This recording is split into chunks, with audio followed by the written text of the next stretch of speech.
Hi guys, இன்னைக்கு mat chef Kaushik சாரோட ரெசிபியை இன்ஸ்பயர் பண்ணி 1 pot நீல்கிரி குருமா ரைஸ் பண்ணியிருந்தேன். இதுக்கு தேவையான மெயின் இன்கிரீடியன்ஸ் என்னலான்னு பார்க்கலாம். ஃபர்ஸ்ட் கடாயில கொஞ்சமா ஆயில், அதுக்கப்புறம் மஞ்சள் தூள், கோரியாண்டர் பவுடர், அப்புறமா மிளகாத்தூள், இது எல்லாமே 1/4 ஸ்பூன் போட்டு வேக வச்ச முட்டையை 4 பக்கமும் இது போல கீறி விட்டு எல்லா சைடும் ஃப்ரை பண்ணி வச்சுக்கலாம். ஸோ இந்த நீல்கிரி குருமா ரைஸ் கிரீன் கலர்ல இருக்கணும் அப்படின்றதுக்காண்டி நம்ம என்னெல்லாம் சேர்த்துக்கிறோம்னு பாத்தீங்கன்னா 1 கப் அளவு கொத்தமல்லி இலை, புதினா இலை, அதுக்கப்புறமா கருவேப்பிலை 1/4 கப் எடுத்துக்கணும். கூடவே பச்சை மிளகாய், இது எல்லாத்தையும் சேர்த்து நல்லா பேஸ்ட் போல அரைச்சு வச்சுக்கணும்.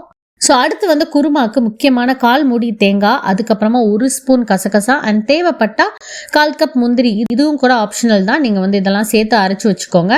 உங்களுக்கு பிரியாணி போல வேணும் அப்படின்னா அந்த தேங்காய் பால் மாதிரி போட்டு அந்த பக்குவத்தில் பண்ணுங்க. அப்படி இல்லைன்னா இது மாதிரியே ஃபாலோ பண்ணலாம். ஸோ அடுத்து ஸ்பைசஸ் எல்லாமே பார்க்கலாம். பட்டை, கிராம்பு, ஏலக்காய், ஒரு பே லீஃப், இதெல்லாம் எடுத்துக்கலாம். ஸோ அடுத்து பாத்தீங்கன்னா masala powders, coriander powder, jeera powder, garam masala, இது எல்லாமே 1 ஸ்பூன், அந்த மஞ்சத்தூள் 1/4 ஸ்பூன், சால்ட் 1 டேபிள் ஸ்பூன் எடுத்துக்கலாம். ஸோ அடுத்து வெங்காயம் 2 மீடியம் சைஸ் வெங்காயம் எடுத்துக்கிட்டேன். ஸோ பொடிசா இந்த மாதிரி கட் பண்ணி வச்சிருக்கேன். நான் இன்னைக்கு எக் குருமா பண்றேன். நீங்க சிக்கன், பன்னீர், பட்டாணி, இது போல எதுனாலும் இதோட சேர்த்து பண்ணிக்கலாம்.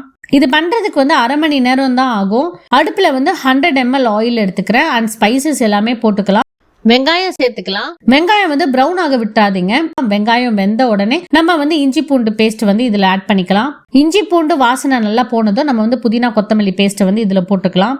ஸோ இது கூடவே மசாலா தூள்கள் எல்லாம் நம்ம சேர்த்துக்கலாம். இது நல்லா எண்ணெய் திரிஞ்ச உடனே நம்ம இந்த தேங்காய், கசகசா, இந்த பேஸ்ட் போட்டுக்கலாம். ஸோ இது எல்லாத்தையுமே நம்ம 1 நிமிஷம் கேப்ல சேர்த்துக்கணும். ஸோ அடுத்து அரிசியை சேர்த்துக்கலாம். ஸோ இன்னைக்கு பாஸ்மதி அரிசி தான் என்கிட்ட இருக்கு. ஸோ நீங்க சீரக சம்பா அரிசி, அப்படி இல்லைன்னா நார்மல் அரிசி கூட போட்டுக்கலாம். தண்ணி மட்டும் கரெக்டா போட்டுக்கோங்க. ஒரு விசில் அடிச்சதும் குக்கரை இறக்கிடலாம்.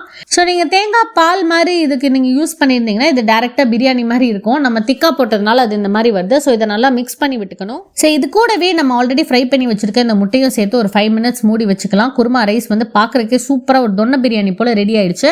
வேற லெவல்ல இருக்கு. ஸோ அடுத்து பேக்கிங் பண்ணலாம். லஞ்ச் பேக் பண்ணிட்டு ஸ்நாக்ஸுக்கு பேரிச்சப்பழம் அண்ட் பிஸ்கெட்ஸ் தான் வச்சிருக்கேன்.